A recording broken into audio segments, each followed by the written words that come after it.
Where palada locus mi palanji Chiran yire dwar mi di de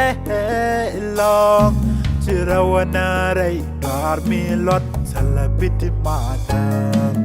Langa chilo kunal Yudi hadwop Chichoka chirei twang mi di kablat jangadu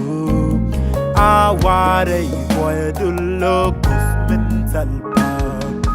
Kam nyarai mo nang nyarai taka Min salapag chadu ni nyalko Tanga chilo sa nana koi tu Kam nyarai mo nang nyarai taka Min salapag chadu ni nyalko Tanga chilo sa nana koi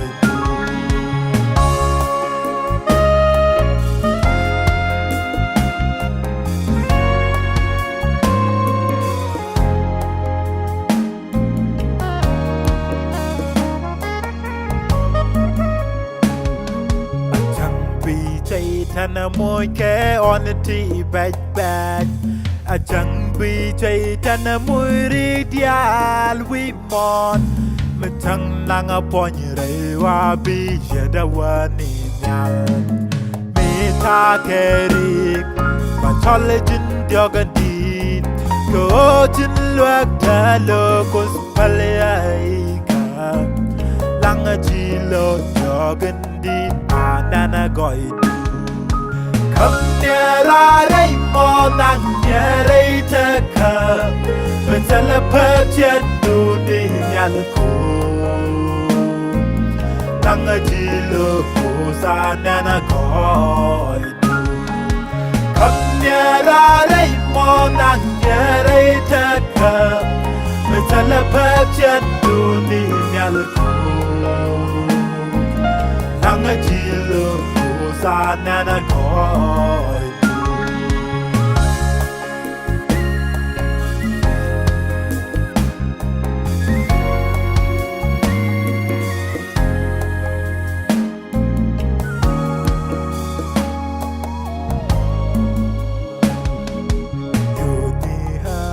Lo kut myalandi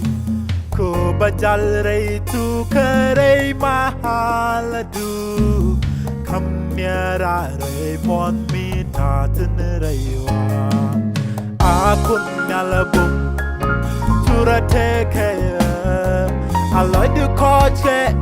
ke o anjang Jang nia ke o chabi tiame Kam nyarai mo nang nyarai taka Min salapag chadu ni nyalko Tanga chilo ko sa nana koi Kam nyarai mo nang nyarai taka Min salapag chadu ni nyalko Tanga chilo ko sa nana koi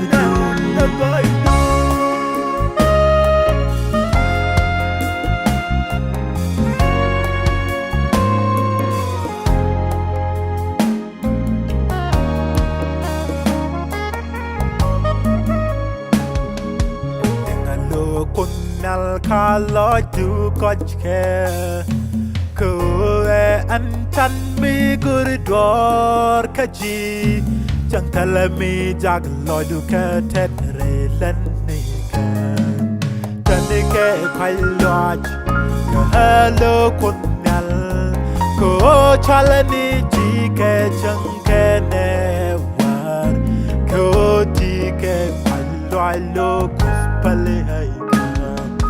Kam nyarai mo nang nyarai taka Min salapag chadu ni nyalko Tanga chilo ko sa nana koi Kam nyarai mo nang nyarai taka Min salapag chadu ni nyalko Tanga chilo ko Sana na kos